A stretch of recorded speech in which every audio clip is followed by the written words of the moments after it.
Assalamualaikum warahmatullahi wabarakatuh. Innal hamdalillah nahmaduhu wa nasta'inuhu wa nastaghfiruh wa na'udzu billahi min shururi anfusina wa min sayyiati a'malina. May yahdihillahu fala mudilla lahu wa may yudlil fala hadiya lahu. Asyhadu an la ilaha illallah wahdahu la syarika lahu wa asyhadu anna Muhammadan abduhu wa rasuluh. Allahumma salli wa sallim wa barik ala Muhammadin wa ala alihi wa sahbihi ajmain. Ya ayyuhalladzina amanu taqullaha haqqa tuqatih wa la tamutunna illa wa antum muslimun.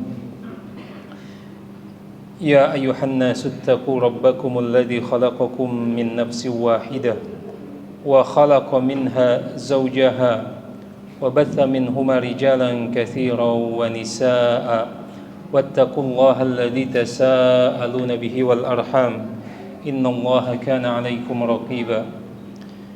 Ya ayyuhalladzina amanu taqullaha wa qulu qawlan sadida yuslih lakum a'malakum wa yaghfir lakum dhunubakum wa may yuti'illaha wa rasulahu faqad faza fawzan 'azima. Amma ba'd, fa inna asdaqal hadithi kitabullah wa khairal hadi hadi Muhammadin sallallahu alaihi wasallam wa syarrul umuri muhdatsatuha fa inna kulla muhdatsatin bid'ah wa kulla bid'atin dhalalah wa kulla dhalalatin finnar. Kaum muslimin yang dirahmati Allah Subhanahu wa taala, alhamdulillah kembali kita bersyukur kepada Allah Subhanahu wa taala atas segala limpahan kasih sayangnya.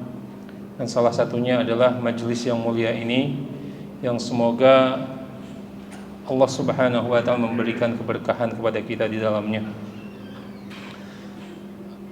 Bahasan kita masih akan melanjutkan tentang kajian fikih keluarga, dan alhamdulillah kita malam hari ini akan membahas salah satu hal penting di dalam sebuah akad pernikahan, yaitu membahas tentang sigot, ya. Sigot ataupun kalimat yang diucapkan, lafaz yang diucapkan sebagai bentuk ijab dan kabul dalam sebuah pernikahan. Kembali saya ingatkan mengapa kita membahas tentang masalah ini, ya. Tentu banyak faktor yang menyebabkan kita harus tetap belajar walaupun kita sudah menikah, karena pernikahan ini adalah ibadah yang terus menerus terjadi, ya. Kemudian ketika menikah, pernikahan ini tidak akan selesai kecuali hukumnya di dunia saja, dengan kematian, dengan perceraian, ya. Adapun ketika pernikahan ini langgeng, maka Allah Subhanahu wa taala akan menyempurnakan pernikahan ini sampai seorang muslim masuk surga. Dan kemudian sebagai bekal, ya, yang penting ketika kita akan menikahkan anak dan keturunan kita, maka itu sangat penting membahas tentang masalah-masalah ini.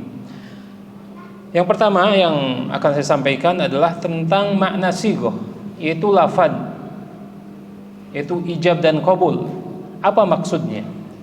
Maka para ulama mendefinisikan yang dimaksud dengan sighah dalam pernikahan, ya, ataupun kalimat yang diucapkan oleh wali kemudian dijawab oleh pengantin laki-laki, ya. Artinya adalah hiya lafzun yadullu ala ta'bidi muddatal hayati. Itu kalimat yang menggambarkan pengabadian, ya, pengabadian sebuah hubungan yang akan terus berlangsung seumur hidupnya. Ini para ulama mendefinisikan, jadi akad ataupun sigatul akad adalah setiap kalimat yang menunjukkan pengabadian sebuah hubungan pernikahan yang akan berlangsung selama umur hidupnya. Kenapa di sini disebutkan sepanjang umurnya? Karena pernikahan hukumnya di dunia akan selesai dengan beberapa hal. Yang pertama adalah dengan perceraian, ya, maka pernikahan itu selesai. Kemudian dengan kematian salah satu atau kedua-duanya dari pasangan tersebut, ya, hukumnya di dunia selesai. Ketika seorang atau sebuah pasangan meninggal suaminya, maka istrinya otomatis, ya, menjadi janda. Begitu pula yang meninggal adalah istri, maka sang suami menjadi duda. Maka hukum pernikahannya di dunia selesai. Berbeda dengan akad-akad yang lain. Misalkan akad wakaf. Seseorang mewakafkan tanah ini, kemudian orang tersebut meninggal dunia, maka wakaf ini terus hukumnya sebagai wakaf walaupun pemiliknya ataupun wakif sudah meninggal dunia. Kemudian wasiat ataupun hal-hal yang lain, hibah, maka akad-akad ini tidak selesai hukumnya dengan kematian sang pemilik. Tetapi akad nikah ini berakhir dengan perceraian ataupun meninggalnya salah satu dari kedua pasangan tersebut. Nah ini, maka para ulama dalam mendefinisikan itu sangat detail. Karena kenapa? Dari definisi itu kita akan memahami hukum yang tercakup dari makna definisi tersebut, ya.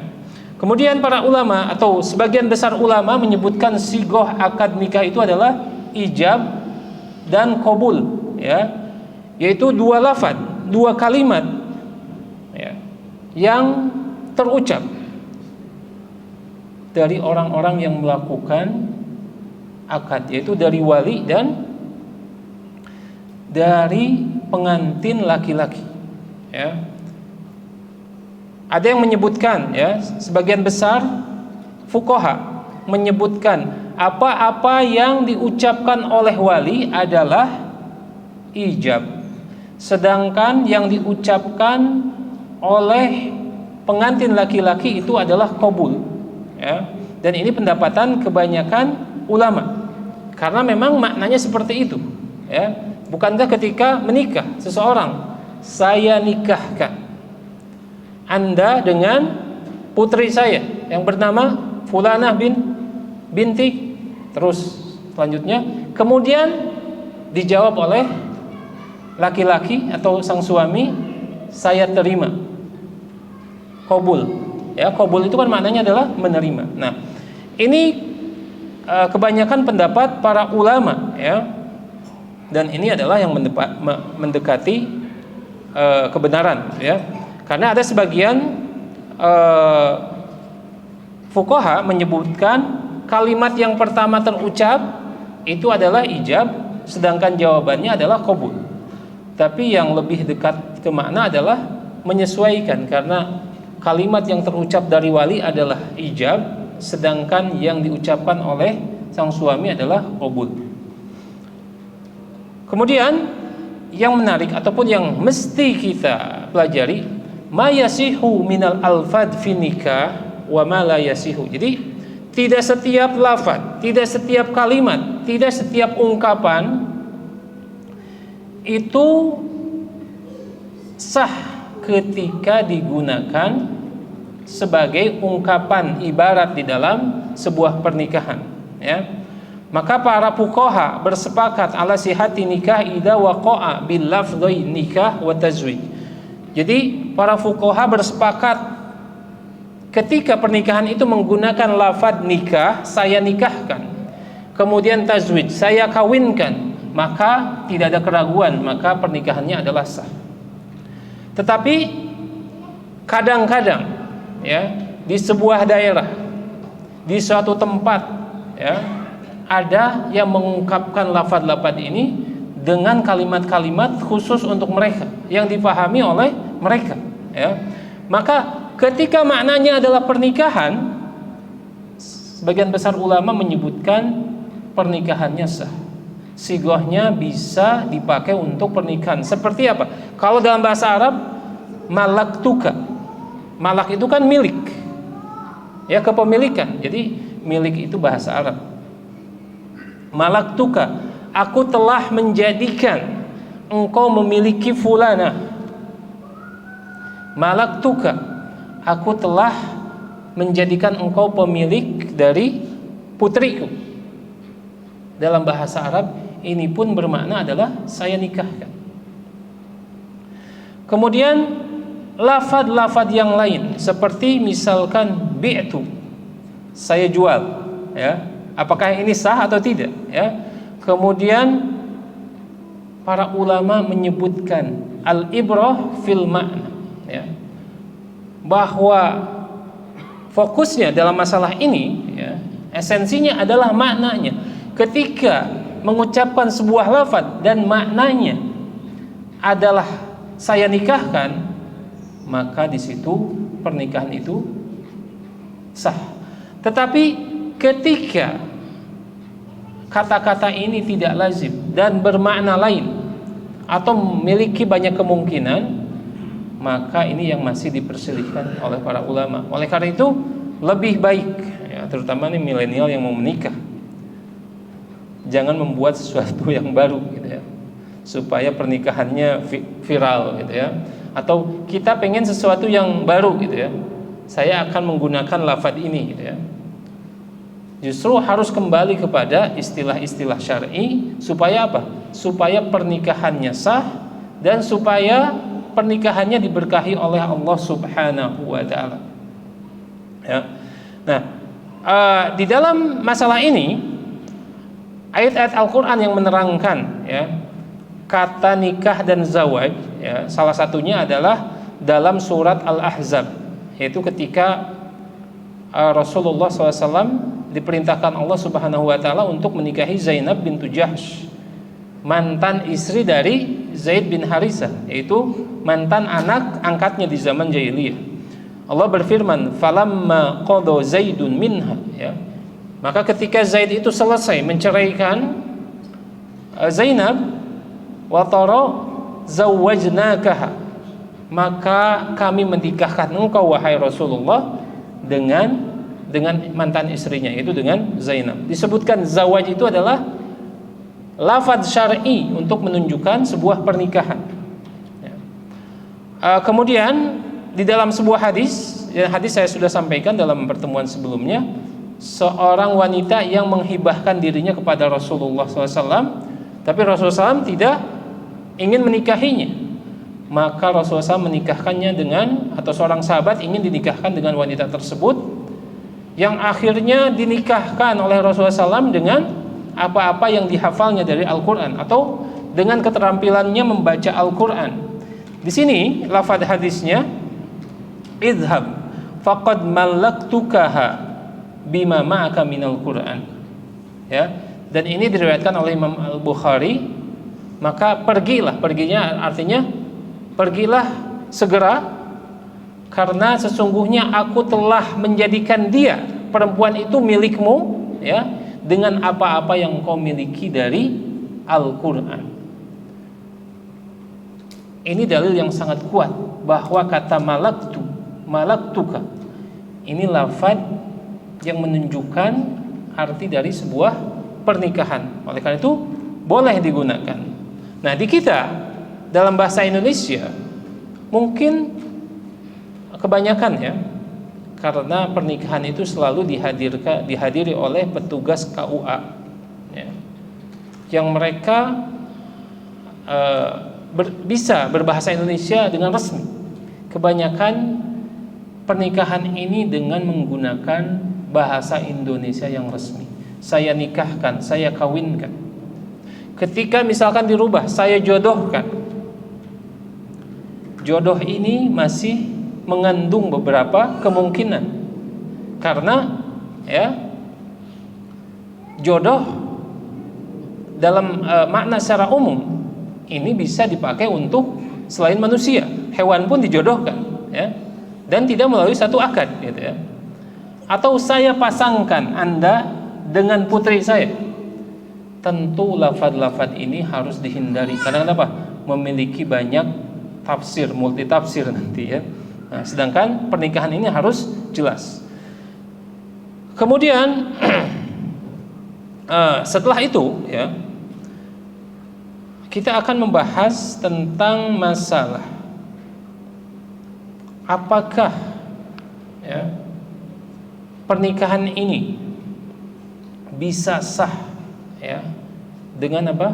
Dengan isyarat bagi orang-orang yang mempunyai keterbatasan.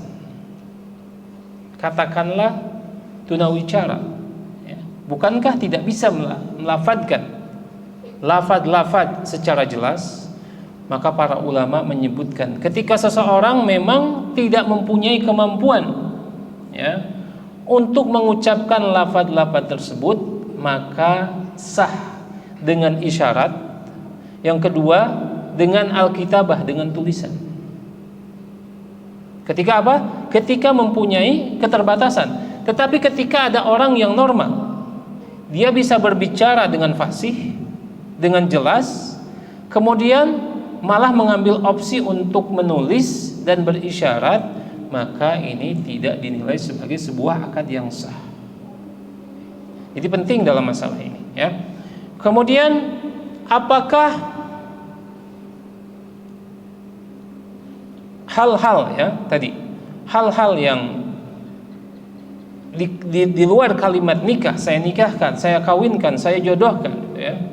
Ketika kalimat ini dipahami dan disepakati dalam sebuah lingkungan, komunitas ya, ataupun sebuah tempat ya, katakanlah sebuah etnis memakai bahasa lain selain bahasa Indonesia, misalkan menikahkannya dengan bahasa Sunda, bahasa Jawa, apakah itu sah? Ya tentu sah. Ketika apa? Ketika maknanya difahami secara jelas. Jangankan dalam masalah pernikahan, di dalam masalah persaksian seorang hamba terhadap Allah, yaitu pengucapan syahadatain, ketika seseorang tidak bisa melakukan persaksian tersebut dengan bahasa Arab yang jelas, maka orang ini mendapatkan uzur, bukan yang tunawicara saja, bahkan yang bisa berbicara tetapi tidak bisa mengucapkan syahadat ini dengan kalimat bahasa Arab yang resmi, asyhadu an la ilaha illallah wa asyhadu anna muhammadar rasulullah. Dalilnya apa?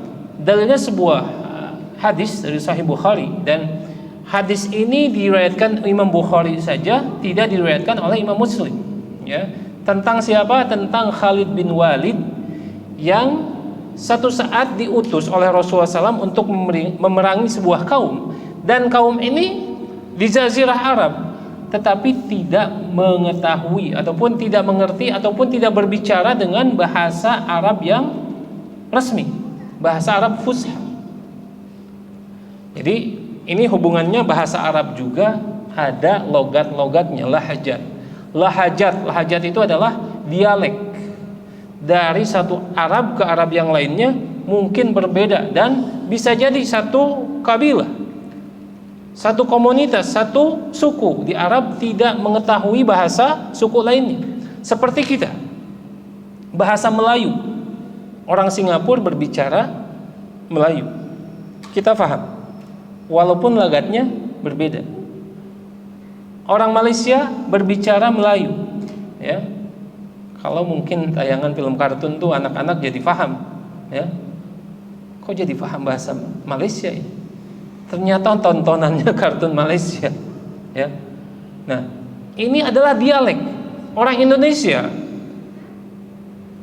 Bahasa Indonesia itu difahami oleh orang Singapura dan orang Malaysia, karena Indonesia itu Melayunya paling resmi. Begitu pula Arab yang paling resmi adalah Arabnya Quraisy. Oleh karena itu, ketika Quran ini diturunkan dengan 7 bahasa, 7 dialek, makanya ada wadduha wallaili idza saja, itu adalah salah satu dialek dalam Al-Quran dan itu resmi. Kemudian Quran turun seperti itu dengan persaksian para sahabat. Ada seorang sahabat yang mengadu, ya wahai Rasulullah, kenapa fulan membaca Al-Quran seperti ini? Maka didengarkan oleh Rasulullah SAW. Ya, begitulah Al-Quran turun. Jadi turun kepada semua dialek, supaya apa? supaya mereka mengetahui maknanya. Tapi kemudian apa? Kemudian di zaman Abu Bakar, kemudian Utsman, ya, itu semua dikembalikan kepada dialek Quraisy. Karena kenapa? Orang Islam itu semakin banyak, takut akan tercampur dengan bahasa-bahasa asing yang masuk ke dalam Quran, sehingga mereka akan berselisih akhirnya atas usulan dari Hudzaifah ibnu Yaman kepada Abu Bakar, kemudian awalnya ditolak, ya. Kemudian kepada Umar, ya. Akhirnya dibukukan Al-Quran itu dengan satu nusakh, ya, satu cetakan, kemudian satu dialek. Nah, begitu pula tadi hadis tadi, ketika Khalid bin Walid diutus untuk memerangi sebuah kaum, maka kaum ini tidak bisa berbicara kecuali dengan bahasanya, tidak mengerti dengan bahasa Arab yang resmi seperti Quraisy. Maka Khalid bin Walid ketika memerangi seorang, orang ini sudah berkata soba'na, soba'na, ya. Soba'na itu di dalam bahasa mereka artinya aku telah bersaksi bahwa tiada Tuhan selain Allah. Tetapi Khalid pun tidak mengerti tentang dialek ini. Akhirnya Khalid membunuh orang tersebut. Kemudian Rasulullah SAW bersabda, sesungguhnya aku berlepas diri dari apa-apa yang dilakukan Khalid. Karena kenapa?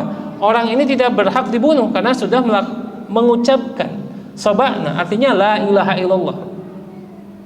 Lihat, dalam kalimat persaksian saja ini suatu yang dianggap sah, apalagi dalam pernikahan. Jadi ketika melakukan pernikahan, ini requestnya, ya, dari calon istrinya, saya ingin melakukan pernikahan tapi akadnya dalam bahasa Jawa. Ya sah-sah saja selama tadi kalimat-kalimatnya itu difahami, kemudian maknanya adalah menikahkan, boleh. Atau tentu orang Indonesia banyak sekarang yang melakukan akad nikah dengan bahasa Arab, itu baik, ya. Baik dan tidak boleh diingkari karena pada asalnya ajaran Islam itu turun dengan bahasa Arab, ya. Tapi ketika misalkan orang Sulawesi dengan bahasa Sulawesinya, ini pun tidak diingkari selama apa? Selama maknanya adalah menunjukkan kepada sebuah pernikahan, ya. Kemudian tentang risalah, ya, wal kitabah.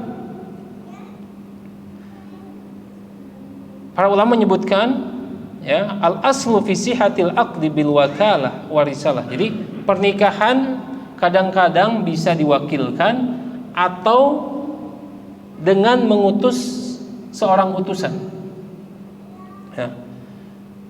Dan ini sudah terjadi di zaman Rasulullah SAW dan dilakukan oleh Rasulullah SAW ketika menikahi istri terakhirnya. Siapa istri terakhir Rasulullah? Nggak tahu kan? Jadi gimana ini?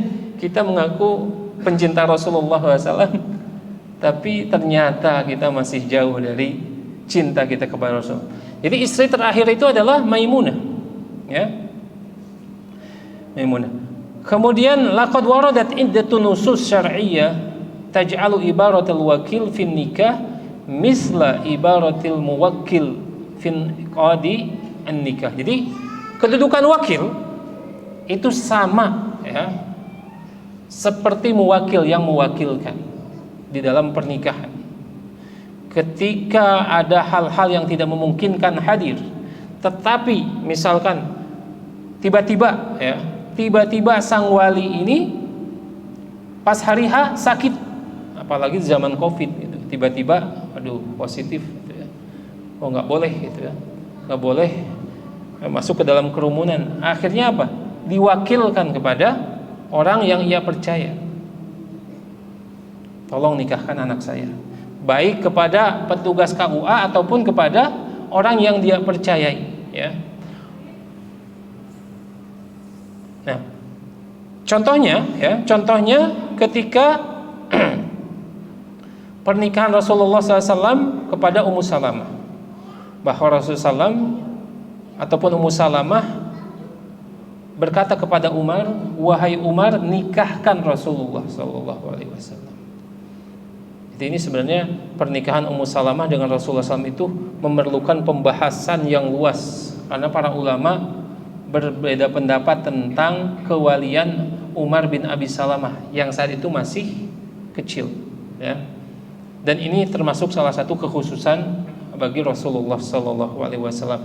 Maka Umar bin Abi Salamah itu menjadi wakil, karena tidak ada seorang wali dari Ummu Salamah yang hadir. Tapi Rasulullah SAW bersabda, walaupun tidak ada yang hadir dari wali-walimu, saya yakin tidak ada yang akan menolak dengan pernikahan ini. Makanya saat itu Ummu Salamah berkata kepada Umar, ya Umar, nikahkan Rasulullah. Ini adalah mewakilkan. Dan yang terjadi saat ini mungkin banyak ya orang-orang yang kuliah di luar negeri atau kerja di luar negeri, tetapi calon istrinya ingin menyegerakan pernikahan.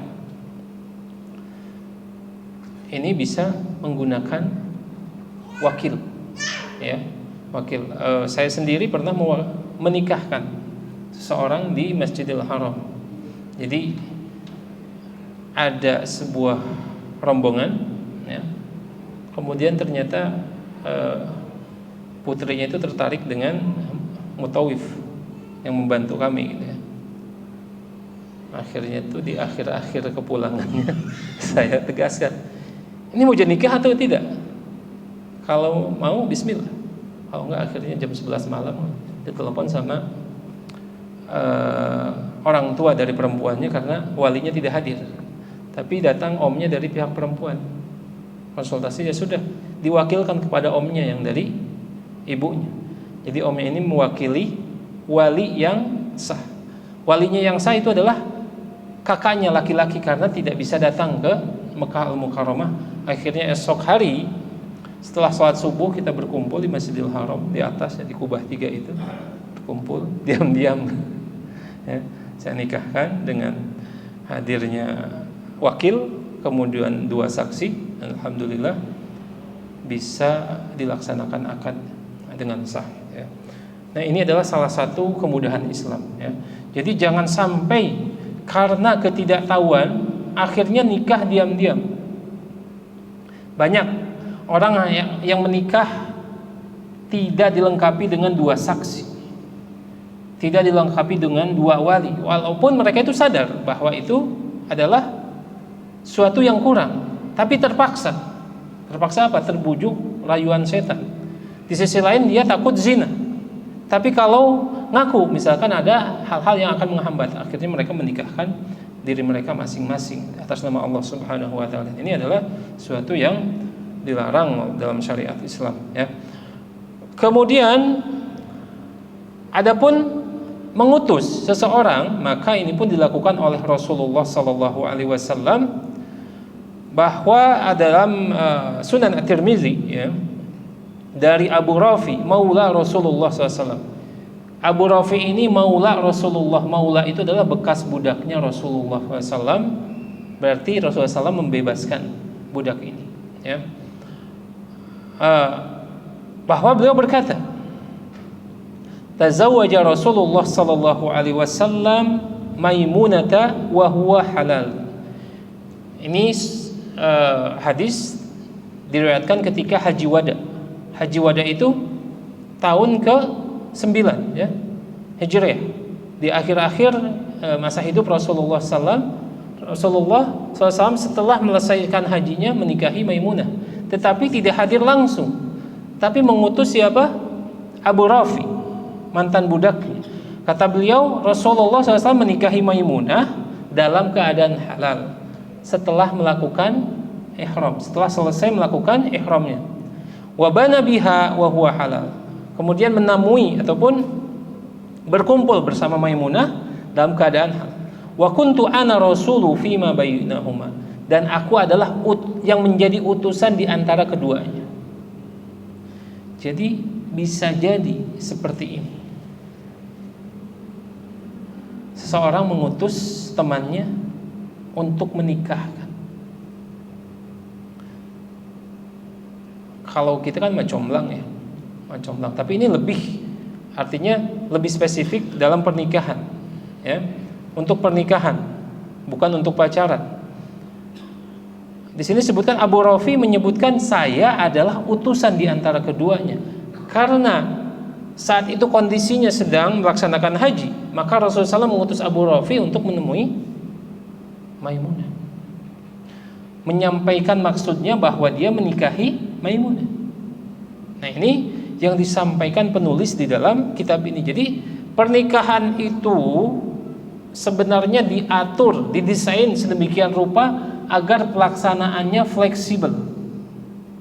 Tapi kadang adat istiadat mengekang sehingga tetap harus seperti ini, seperti itu. Bahkan kalau upacaranya tidak seperti ini, seperti itu, bisa gagal gitu ya. Justru ini akan menyulitkan para pemuda khususnya, ya, untuk segera melakukan sebuah ibadah yang agung ini.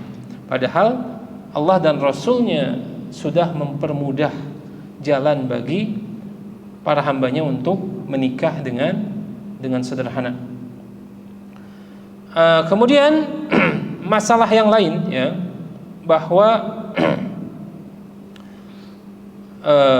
syariat Islam, ya, di dalam masalah sigoh, ya, di dalam masalah sigot, ya, di sini tentu disampaikan secara jelas hal-hal yang tadi saya sampaikan. Saya ingin menekankan bahwa pernikahan itu sah walaupun tidak diungkapkan dengan bahasa Arab. Dan pembahasan yang seperti ini itu banyak bukan dalam masalah pernikahan, termasuk khutbah, ya kan? Di sebagian tempat mungkin sampai saat ini khutbah itu disampaikan dalam bahasa Arab, walaupun yang hadir itu tidak mengerti.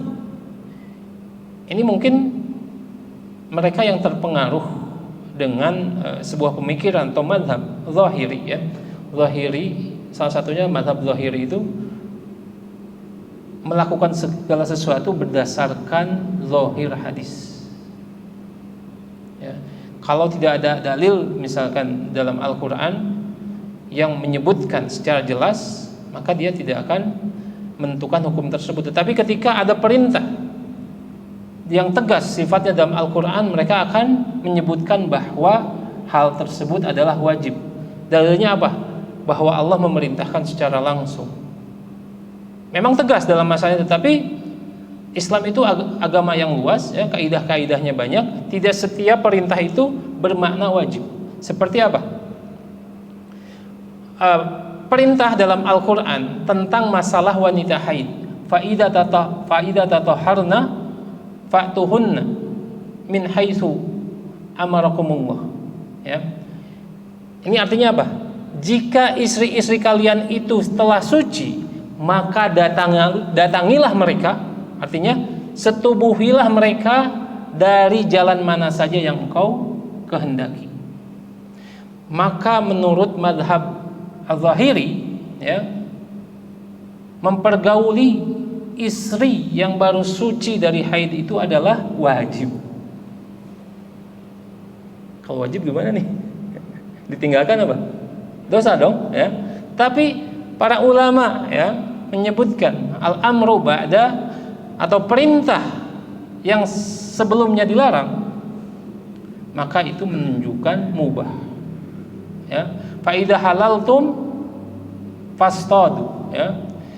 Dan jika kalian telah halal, telah menyelesaikan ihram, maka silahkan untuk berburu kembali, karena berburu itu dilarang ketika ihram. Ini tidak menunjukkan bahwa berburu itu wajib, tetapi sesuatu yang dilarang, ya, setelah ada peringatan itu menunjukkan mubah. Sesuatu yang diperintahkan setelah sebelumnya dilarang itu menunjukkan mubah, ya. Nah, termasuk khutbah Jumat, kemudian hal-hal yang lain, ya, yang harus dalam bahasa Arab, salah satunya adalah akad nikah. Di sebagian tempat tidak memperbolehkan kecuali dengan bahasa Arab. Tentu ini tidak keliru. Tadi dalilnya adalah Sahih Bukhari, ya, tentang Khalid bin Walid, hadis soba'na. Ini perlu dibaca, ya, bisa dicari dalilnya di Google tentang hadis ini, soba'na, ya. Jadi ini secara tegas para ulama menyebutkan dengan bahasa apa saja maka akad nikah itu sah selama maknanya baik dan benar, ya. Kemudian dalam satu saat memerlukan penterjemah. Banyak nggak kasusnya? Orang Arab nikah dengan orang Indonesia. Yang Arab nggak bisa bahasa Indonesia, yang Indonesia nggak bisa bahasa Arab. Tapi inilah hebatnya Allah Subhanahu Wa Taala. Allah yang memberikan kecintaan di antara mereka, ya. Jadi untuk awal-awal terpaksa bahasa tubuh, bahasa isyarat, gitu ya. Nah, saat itu membutuhkan penterjemah. Apakah penterjemah ini wajib 2 orang? Karena kan saksi itu harus ada 2, ya. Saksi yang adil harus ada 2, ya. Maka para ulama tidak menjadikan ini standar. Cukup syaratnya penterjemah itu adalah penterjemah yang dipercaya oleh pihak-pihak yang akan melakukan sebuah akad pernikahan. Kalaupun 2 orang tapi kita nggak percaya, percuma. Tapi 1 orang kita percayai, maka ini menjadi sah, menjadi seorang penterjemah, menerjemahkan, ya, menerjemahkan akad yang disampaikan oleh wali, kemudian menerjemahkan pula jawaban yang disampaikan oleh pengantin laki-laki. Dan ini penting supaya apa?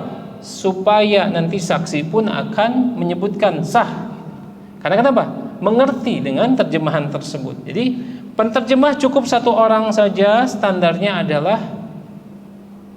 percaya, tenang dengan orang yang menerjemahkan, ya. Kemudian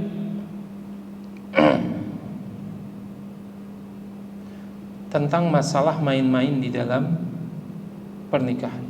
Ini hadisnya sudah saya sampaikan kemarin. Rasulullah SAW bersabda 3 perkara, ya. Jidduhunna jid wa hazluhunna jid, ya. Ada 3 perkara yang main-mainnya dianggap serius dan seriusnya dianggap serius. Maka beliau bersabda an-nikah wa talaq wa raj'ah. Pernikahan, perceraian dan rujuk. Ini laki-laki harus berhati-hati dalam masalah ini. Jangan asal melihat ketidaksukaan dari pasangannya langsung cerai, ataupun bermain-main, bercanda. Ketika misalkan banyak percandaan itu terjadi ketika di atas ranjang, lagi ngobrol gabut, ya, nggak tahu apa yang dikerjakan, akhirnya ngobrol panjang lebar, tiba-tiba bercanda, saya ceraikan kamu. Itu jatuh cerai berdasarkan hadis ini. Kemudian perkataan Ali bin Abi Thalib, ya, radhiyallahu anhu, arba'u jaizat idza takallama bihinna at-talaq, an-nikah wal itaq wan nadar. Jadi di sini disebutkan 4 hadiah ataupun 4 apa, ya. Jika dikatakan, ya, maka itu terjadi. Talak, nikah, kemudian membebaskan budak, dan nazar. Ketika diucapkan secara candaan, maka itu dianggap benar di hadapan Allah Subhanahu wa taala, ya. Insyaallah kita akan lanjutkan setelah kita salat Isya. Subhanakallahumma wa bihamdika asyhadu an la ilaha illa anta astaghfiruka wa atubu ilaik. Assalamualaikum warahmatullahi wabarakatuh.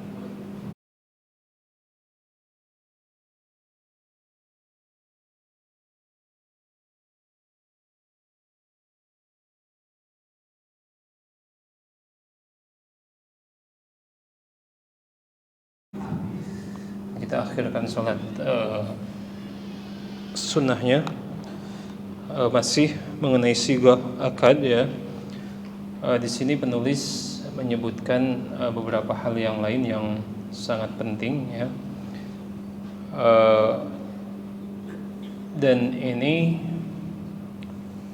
jika kita terjatuh ataupun tidak memahami tentang masalah ini, maka pernikahan ini terjatuh kepada suatu yang haram, yaitu hukum nikah kontrak.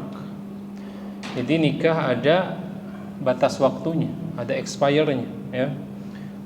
Maka dalam masalah ini para ulama menyebutnya tentang hukum nikah mut'ah nikah sesaat atau sementara, ya, yang pada asalnya hal ini pernah dilakukan oleh para sahabat di zaman Rasulullah SAW, kemudian diharamkan setelah itu, ya. Seperti apa nikah kontrak itu? Misalkan semua dua pihak, ya, antara laki-laki dan perempuan sepakat bahwa pernikahan ini hanya berlaku 1 tahun saja, atau mungkin 1 bulan saja, 1 minggu saja, 1 hari saja. Maka ketika pernikahan ini, ya, diiringi dengan syarat, ketentuan tertentu, ya, yang berkaitan dengan masa berlakunya pernikahan, maka pernikahan ini dianggap batil, ya, tidak sah. Nah, tentu dalilnya dari sunnah Rasulullah SAW, ya, dari hadis-hadis Rasulullah SAW, bahwa pada saat itu, ya, Rasulullah SAW mengizinkan para sahabat untuk menikah mut'ah. Kondisinya adalah ketika berperang ataupun sebuah perjalanan jauh. Yang kita ketahui bahwa manusia laki-laki ini diciptakan oleh Allah Subhanahu wa taala sesuai dengan ciptaan Allah Subhanahu wa taala, sebenarnya disebutkan mungkin para ilmuwan, kemarin ditegaskan oleh Pak Dr. Fidi, ya, bahwa di dalam jasad pria itu ketika 2 minggu, ya, tidak melakukan hubungan seksual atau seperti itu, ya, maka ini akan mengalami beberapa hal yang memang harus disalurkan. Makanya diperintahkan yang belum bisa menikah untuk berpuasa, karena puasa ini salah satunya mengekang hasrat seksual, mengekang syahwat, ya. Kemudian naha anhu ilal abad, setelah itu diharamkan, ya. Dan ini diriwayatkan dalam sebuah hadis Ar-Rabi bin Sabrah al-Juhani, anna abaha hadathahu annahu kana ma'a Rasulillah sallallahu alaihi wasallam qala ya ayuhan nas inni kuntu qad adantu lakum fil istimta' minan nisa wa inna Allaha qad harrama dzalika ila yaumil qiyamah faman kana indahu minhunna syai'un falyukhalli sabilahu wala ta'khudhu mimma ataitumuhunna syai'a. Ya, ini diriwayatkan oleh Imam Muslim bahwa Rasulullah sallallahu alaihi wasallam pernah berkhutbah, ya, kepada para sahabat, wahai sekalian manusia, itu para sahabat, sesungguhnya aku pernah mengizinkan kalian untuk nikah mut'ah, nikah sementara, ya. Tetapi sesungguhnya Allah Subhanahu wa taala telah mengharamkannya sampai hari kiamat. Faman kana indahu, dan barang siapa di antara kalian masih melakukan hal tersebut, hendaklah memutuskannya, ya. Dan janganlah kalian mengambil apa-apa yang telah engkau berikan kepada mereka, seperti mahar, ya. Nah, hadis ini riwayat Muslim, tetapi tidak sampai kepada, atau Ibnu Abbas radhiyallahu anhuma tidak mengetahui bahwa Rasulullah SAW telah bersabda demikian. Makanya sepeninggal Rasulullah SAW, Ibnu Abbas termasuk sahabat yang berpendapat bahwa nikah mut'ah itu boleh. Sehingga akhirnya terjadi perdebatan, ya, dan disampaikan. Dan para sahabat ketika masalah halal haram itu tegas, marah-marah, ya, sampai misalkan mengeluarkan kata-kata yang keras terhadap Ibnu Abbas. Dan salah satunya perkataan Ali, ya, menerangkan bahwa Rasulullah SAW telah mengharamkannya. Inna Nabiyya sallallahu alaihi wasallam naha 'anil mut'ah wa an luhumil humur al-ahliyah zamana Khaybar, muttafaqun alaih.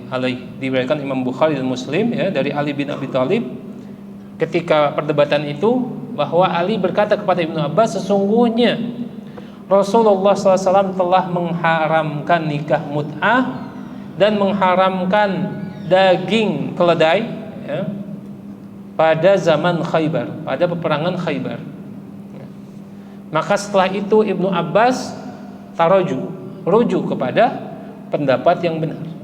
Tapi pendapat Ibnu Abbas itu masih dinukilah saja oleh sebagian orang yang cinta syahwat, ya. Makanya nikah mut'ah itu terus menjamur karena mengambil dari pendapat Ibnu Abbas. Dan diketahui Ibnu Abbas itu kan ahlu bait. Ahlu bait itu keluarga Abdul Muthalib, Bani Hashim, ya, yang mereka mempunyai kedudukan yang tinggi.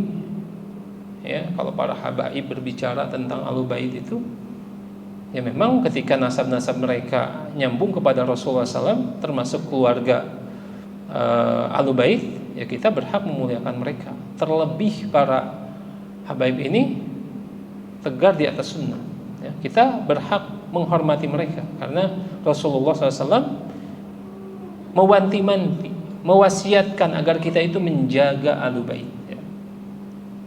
Nah, padahal telah diharamkan. Oleh karena itu ini penting. Kenapa diharamkan? Karena di dalamnya ada kezaliman, terutama untuk perempuan. Nikah sebulan 2 bulan, ya. Setelah itu prianya selesai, setelah masa iddah nikah lagi, kontrak lagi. Ini yang mungkin kalau disebutkan pernikahan ini yang menjadi penyebab HIV mungkin, ya, karena seorang perempuan terlalu banyak bergonta-ganti pasangan. Berbeda kalau poligami, ya. Poligami ini adalah suatu syariat, ya, yang mungkin ini kan syariat itu mukjizat. Kenapa orang yang poligami tidak terkena HIV? Ya, karena ikatannya halal. Kemudian kalau secara zahirnya yang bergonta-ganti pasangan itu nggak ada, hanya laki-laki yang bergonta-ganti kepada istri-istri yang sah, ya. Karena perempuan itu objek, ya, objek.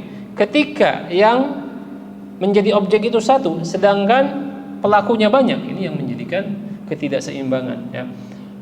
Kemudian bisa jadi gara-gara nikah mut'ah ini dihalalkan, begitu banyak rahim-rahim yang tidak bersih. Artinya apa? Padahal kemungkinan dia hamil bersama pasangan yang sebelumnya, sebelum masa iddah, ya. Selesai sudah nikah lagi, apalagi itu. Makanya salah satu darurah khamsah, ya,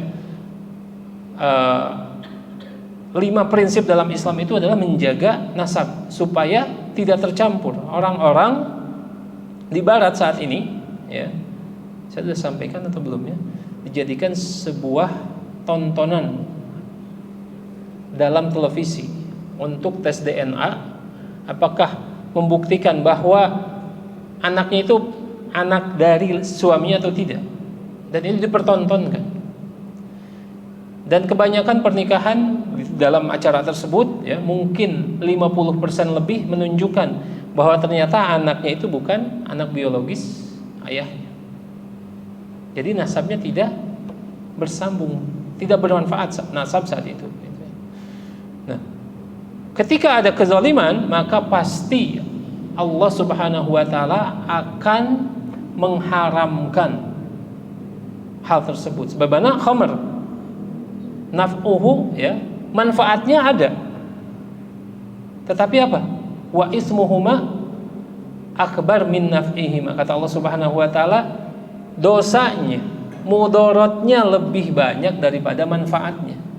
Nah, ini akan menjadi sebuah kaidah umum. Ketika sesuatu banyak mudaratnya daripada manfaatnya, bisa dipastikan secara tegas bahwa itu akan diharamkan oleh syariat. Oleh karena itu nikah mut'ah ini diharamkan, ya, diharamkan, dan jangan sampai menjadi kedok perzinahan. Perzinahan berbau atau berbungkus syariat, yaitu nikah mut'ah. Dan sekarang masih terjadi, ya, mungkin di Puncak, ya, Bogor salah satunya. dan sekitarnya itu masih terjadi. Alhamdulillah dengan adanya pandemi itu berkurang. Makanya pandemi itu dari satu sisi ya musibah, tapi sisi lain banyak hikmahnya ya. Jadi apapun pernikahan jenisnya apapun, ketika disyaratkan ini hanya berlaku 1 hari, bahkan 1 jam saja tidak boleh. Karena dalam akad, kalau akad jual beli itu ada yang namanya gharar gitu ya. Ada pihak yang akan dirugikan. Oleh karena itu sudah benar-benar diharamkan oleh Allah dan Rasulnya sampai hari kiamat. Kemudian sebagian sekte dalam Islam atau yang menyebutkan dirinya Islam tetap mempertahankan masalah ini ya. Waliyadzubillah. Terjadi banyak sekarang di Irak dan di Iran orang-orang yang mengakui Islam ya, tetapi akidahnya bukan Islam, termasuk mereka menghalalkan mut'ah. Bahkan di mut'ah oleh para imam mereka itu adalah suatu kebanggaan. Bahkan terjadi kepada suami yang beristri, ketika imamnya ingin menikahi istrinya, suaminya harus rela. Ini bukti-bukti ya. Bukti-bukti ketika apa? Ketika sesuatu yang diharamkan kemudian dilanggar, ini akan membuka pintu-pintu maksiat yang lebih besar. Kemudian dalam masalah ini penulis ya di akhir kajian kita, apakah sah ketika pernikahan ini disampaikan dengan satu kalimat dari satu orang? Artinya apa? Yang menikahkan itu pengantin juga. Bisa enggak? Sangat bisa. Sangat bisa. Dan ini sudah terjadi ya di zaman para sahabat, bahwa siapa? Abdurrahman bin Auf ya. Abdurrahman bin Auf dipercayakan oleh seorang wanita. Artinya Abdurrahman bin Auf itu dipercayakan oleh seorang wanita untuk menikahkan dirinya dengan siapa saja ya. Tapi pada akhirnya ternyata Abdurrahman bin Auf juga tertarik dengan wanita tersebut. Kata wanita ini berkata, sesungguhnya ada yang telah mengkhitbahku, bukan satu orang.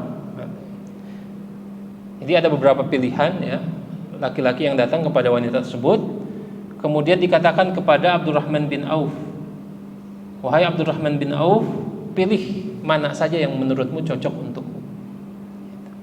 Maka kata Abdurrahman bin Auf, oh, engkau telah menyerahkan semua urusan ini kepadaku. Ini tadi akad wakalah, wakil ya. Ya, kata perempuan tersebut, kalau begitu aku nikahkan engkau dengan diriku ya. Ini diriwayatkan ya di Sahih Bukhari, kemudian disyarah dalam Fathul Bari ya. Kemudian keberadaan para sahabat saat Abdurrahman bin Auf ini menikahi wanita tersebut tidak mengingkari seorang sahabat pun tentang masalah ini. Sebagaimana tadi Rasulullah SAW menikah dengan ketika menikahi maaf salah, keliru ya. Saya fokus saja terhadap contoh ini karena diriwayatkan oleh Sahih Bukhari ya. Jadi keberadaan para sahabat pada saat itu tidak mengingkari. Ini menunjukkan, memungkinkan ketika seseorang mempunyai dua kedudukan. Misalkan ada seorang wali kota atau gubernur, pemimpin, kemudian ada seorang wanita menyerahkan urusannya kepada wali tersebut, pemimpin, maka ternyata pemimpin ini ingin menikahinya, maka diperbolehkan karena dia mempunyai dua kedudukan ya, dua kedudukan, maka ini tidak menjadi masalah dan itu sangat mungkin ya. Kemudian keberadaan para sahabat yang tidak menyelisihinya, maka ini bukti bahwa hal tersebut diperbolehkan secara syariat. Nah yang terakhir, maka para wali ketika melakukan akad nikah ini ya, maka harus memperhatikan beberapa hal penting, diantaranya ketika menyebutkan nama itu jangan sampai salah. karena harus definitif. Fulan, gitu ya, dikatakan saya nikahkan dengan putri saya, tapi tidak disebut putrinya yang mana. Kalau putrinya ada dua, ini tidak sah. Makanya ada dalam sebuah film, dilamar, kamu mau nggak dijodohkan sama anak saya? Yang dia kira adalah yang muda, ternyata ditinggalkan sama yang tua. Ya, bahasa syariat sudah mendahulu lebih jelas. Ketika pernikahan itu harus jelas siapa yang dinikahkan, ya, namanya. Di sini disebutkan namanya, kemudian nasabnya, binnya siapa. Kemudian ditambahkan oleh penulis tempatnya dari mana. Karena kan kalau Arab itu cenderung ya menjuluki seseorang dengan tempat. Misalkan sekarang ustadz-ustadz juga ada Abu Haidar As-Sundawi misalkan, karena dari Sunda gitu ya. Nah, ini penting untuk mengidentifikasi nama ini dengan nama yang lain ya. Begitu pula ini sangat berguna di dalam rawi hadis. Berapa banyak yang meriwayatkan namanya Abdullah atau Muhammad bin Abdullah, ketika tidak disebutkan laqabnya ataupun nisbahnya atau ayahnya, maka ini akan menjadi suatu masalah. Kemudian disebutkan namanya yang jelas. Di sini sifatu zaujah in kana bikran am thaiban, ya. Disebutkan juga kalau di sini lebih spesifik lagi, yang dinikahinya itu siapa. Tadi kan yang dinikahkan, yang menikahinya siapa juga, ini harus disebutkan, ya. Kemudian di sini disebutkan walinya harus jelas siapa, ya. Kemudian atau kalau diwakilkan, wakilnya pun harus jelas.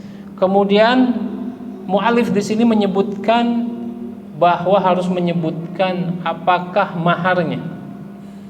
Kadar maharnya di sini disebutkan. Walaupun nanti ada penerangan di bab yang lain bahwa seorang memungkinkan nikah tanpa menyebutkan mahar. Ya. Ada sebuah hadis dari Uqbah bin Amir bahwa Rasulullah SAW menikahkan seorang laki-laki, dinikahkan saja, tapi tidak disebutkan maharnya, sampai berjalan pernikahan itu bertahun-tahun. Ketika menyadari laki-laki ini akan meninggal, berwasiat bahwa sesungguhnya aku dulu dinikahkan oleh Rasulullah SAW dan aku belum menyebutkan mahar untuk istri. Maka kalau aku meninggal, jadikan sahamku dalam perang Badar atau perang Uhud gitu ya, karena dia dapat saham ghanimah, berikanlah sahamku untuk istriku sebagai mahar. Akhirnya meninggal dunia dan perempuan tersebut mendapatkan maharnya, itu sahamnya dalam peperangan Badar kalau tidak salah ya. Nah, ini menyebutkan bahwa kalau tidak disebutkan, otomatis maharul misal menjadi standar. Keumuman mahar di sini berapa? Ini yang harus dibayar. Ya, ini yang harus dibayar. Sebagaimana kemarin hadis dari Aisyah, tidak halal bagi seorang wanita menikahkan dirinya sendiri, ya. Tetapi kalau sudah disetubuhi, maka suaminya wajib membayar mahar misal. Ya. Nah, itu. Kemudian tentang dua saksi ini pun penting difahami ya, bahwa dua saksi yang adil ini adalah dua orang yang dipercaya, kemudian akhlaknya baik. Yang disebut adil adalah kebaikannya lebih menonjol daripada keburukan ya. Kemudian penulis menyebutkan di sini ya, ini yang berkaitan dengan masalah administrasi, penulisan ya, dokumen-dokumen pernikahan yang akan menjadikan buku nikah untuk saat ini menjadi sebuah yang sifatnya daruri ya. Pertama, diakui tentu di hadapan Allah, yang kedua di hadapan negara. Dan ini manfaatnya banyak. Ini akan menghilangkan suudzon bahwa fulan kumpul kebo gitu. Tapi kalau sudah ada buku hijau dan buku merah, ini akan memberikan ketenangan bukan kepada pasangannya saja, bahkan tetangganya. Oh, alhamdulillah berdua-duaan karena sudah punya dua buku tersebut ya. Mungkin ini yang bisa saya sampaikan pada kesempatan kajian malam hari ini. Semoga apa yang telah kita baca ya menjadi ilmu yang bermanfaat bagi kita semua, dan kesempurnaan hanya milik Allah Subhanahu wa taala. Wa akhiru da'wana alhamdulillahi rabbil alamin.